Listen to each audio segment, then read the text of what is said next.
What's up guys, welcome to the review show. Today I'm talking video games, starting with Control. So Control, the latest game from Remedy, is a very story-driven third-person shooter game. That's it, the idea at its core. So the main aspect of this is the story. It is story-driven, it is character-based. You play as Jesse Faden, who's showing up in the Central Bureau of Control, a secretive organization in America that looks into like paranormal and supernatural elements. It's very much like a X-Files kind of building, or something from like Fringe or something like that. I've never seen Fringe, so I'm just making an assumption there.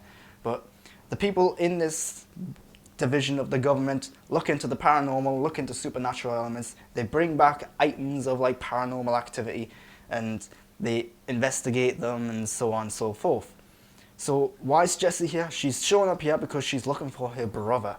Don't want to get into too much detail. A lot of this is about trying to find out why she's there, what she's looking for, and why she's specifically looking for her brother. What's her brother got to do with any of this? And that's some stuff that you'll find out along the way.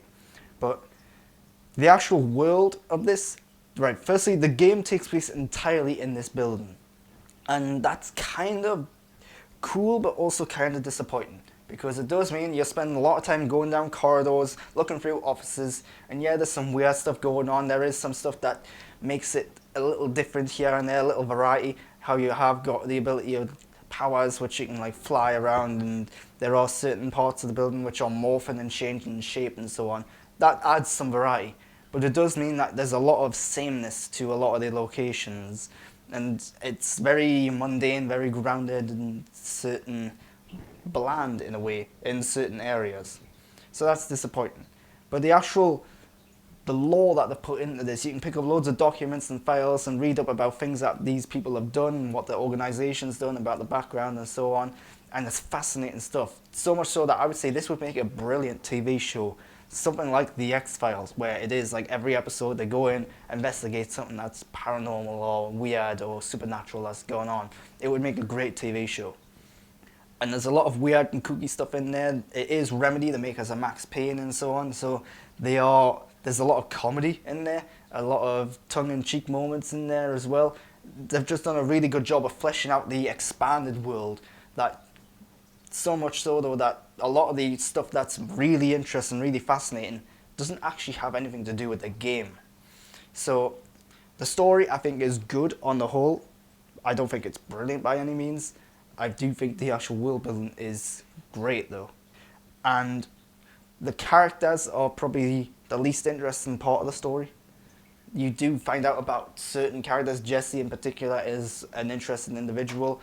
As the game progresses, you find out more about her, obviously, as the main character. Same with her brother. And also you dive into certain characters like the director and what he's been up to, what happened to him. There's also a doctor in there, Dr. Casper. I can't remember his full name. But you see a lot of him through like live action footage of files and videos that you find along the way. He's a great character. He's probably the most interesting, fascinating character in the whole game, because you see and hear more from him than you do anyone else. But because it's live action as well on his part, it really does help make a connection with him. But yeah, that's the story element. The story's good. I like it. The gameplay is very traditional third-person shooter stuff, but they have added in certain like powers and abilities. So like I said, you can float in the air, you can pull up the bits of the ground as shield, you can use like force power stuff to throw like objects around the room as weapons and so on. The shooting mechanics are good, if a little too traditional. There isn't like an ammo system so much as that when you kill enemies you can pick up health and ammo and stuff like that, you can pick up health from enemies. The ammo actually just recharges over time. One of the biggest problems I have with the shooting mechanics in this game is that there's only one weapon in the whole game.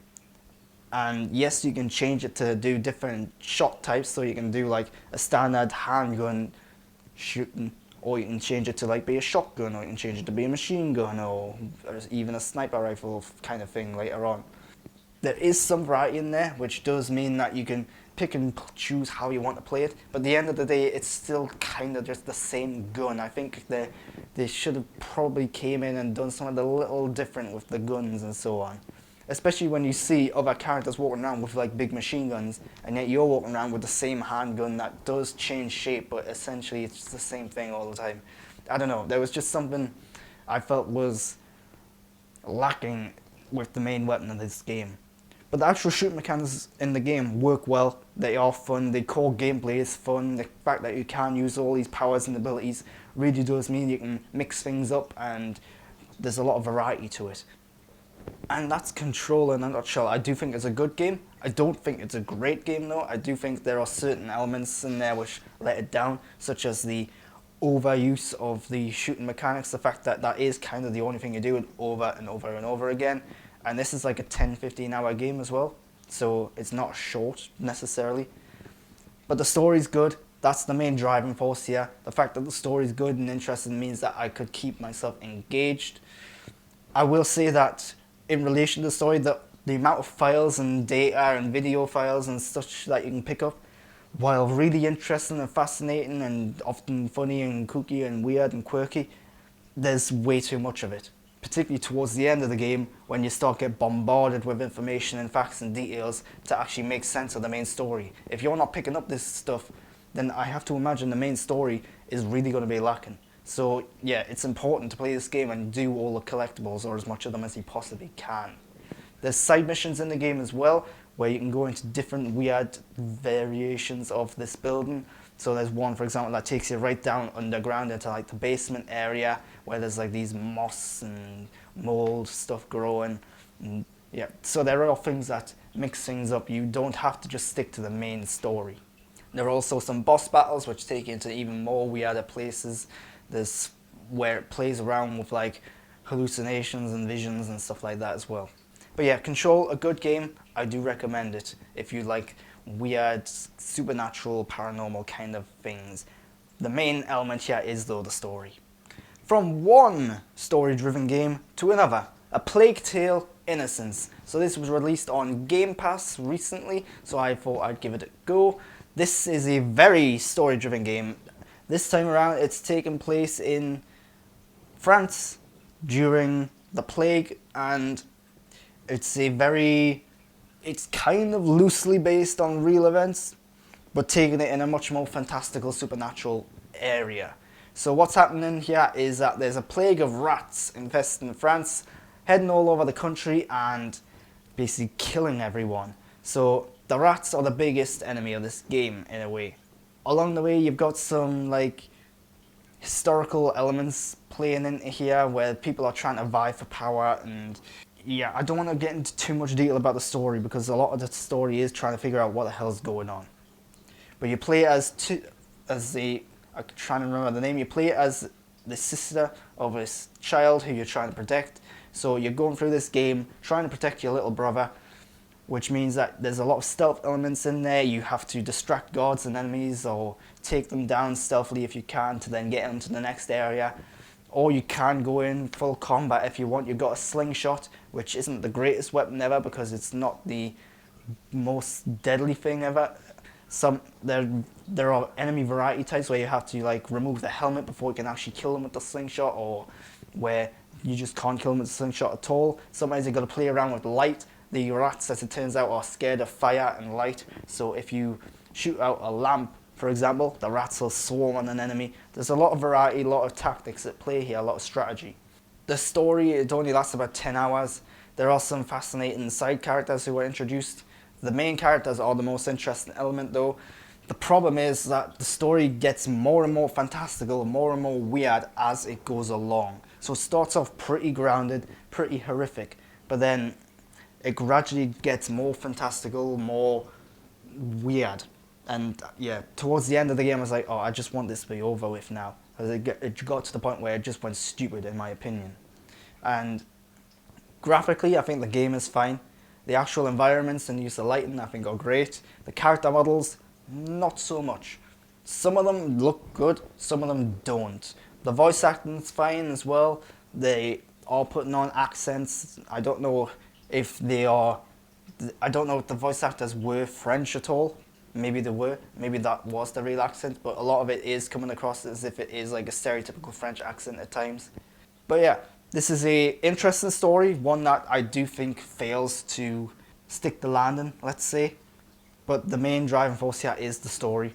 It starts off well. It is interesting. It has got its moments. The gameplay is fun. There's good stealth elements in there, good action moments in there. Yeah, I do kind of recommend this. I think this is a decent game that's worth checking out. Final game I'm going to talk about, not going to talk too much about this because it is an old game, Shadow of the Colossus. So I'm talking about the remake of Shadow of the Colossus, the one made by Blue Point, that brings it to the PS4 platform. I never played Shadow of the Colossus when it originally came out on PS3, or PS2 or whatever. So this is a game that's often considered to be one of like the greatest ever, or at least one of the greatest gaming experiences ever. So I'm finally getting around to doing it, and I can totally see why people were like that, why people were playing this game thinking, wow, look, this is incredible. Especially for the time period in which it came out. The time period in which it came out, there wasn't going to be too much like this. What this is you've got a big open world where you play as a central character, you're trying to revive this love interest or sister or whatever. I think it's a little vague on who she is. Maybe I've just missed something, I don't know. But this character's dead, you're trying to bring them back. So you're basically making a deal with like this demon character who says, right, go off, kill all these colossi in the wild, and I'll bring her back. So one by one, you go off to all these colossi, killing them. That's the game, basically. You travel from this temple to the colossi, kill it, brings it back, repeat, repeat, repeat. And the game is gorgeous. This is a brilliant looking game, especially now in the remaster, the remake version of it.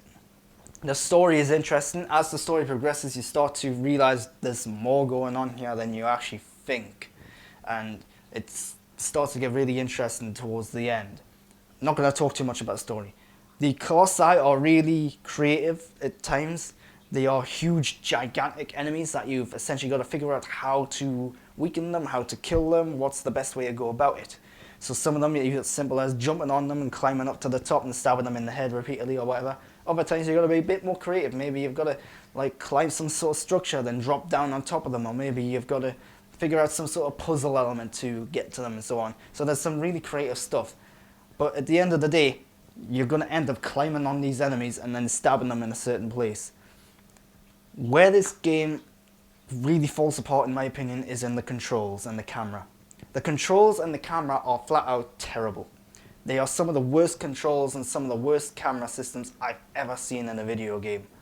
So much so that it made playing this game just a pain in the backside. There were times where it was so frustrating and annoying, and it wasn't even my fault. There are times when I'm bad at video games and I realize I'm bad at video games, so I blame myself. I'm bad at this game, but I really don't think it's my fault. So there are moments when you're like just riding your horse and all of a sudden it changes camera positions, and then all of a sudden you're suddenly trying to regain control of the game. It's weird. Why would you do that? Yes, the camera positions are really cinematic. Yes, what you're looking at is gorgeous, but don't do that if it's going to lose control of what's actually happening. And then there are weird moments when you're battling colossi where the controls are really iffy. You're trying to jump from one platform to another platform, or one ledge to another ledge or whatever, can sometimes mean that you're not actually going to make the landing. It looks like you can, you're doing everything right, but for whatever reason the game's just not recognizing that you're doing it.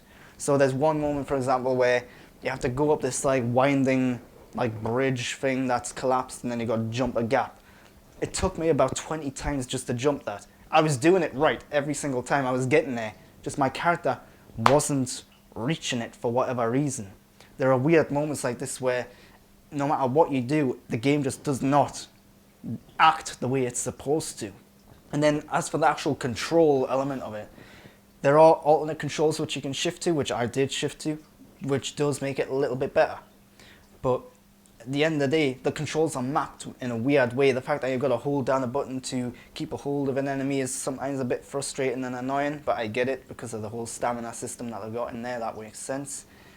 But Some of the controls are just mapped a bit weird, like jump button is in a weird position, the attack button's in a weird position at times, and the physics of the game also are a little frustrating because I think it's sometimes a little too sensitive. The fact that you are trying to climb this enemy and the way that all the timing works out means that there's rarely a moment for you to actually just get control and to like stab it or whatever.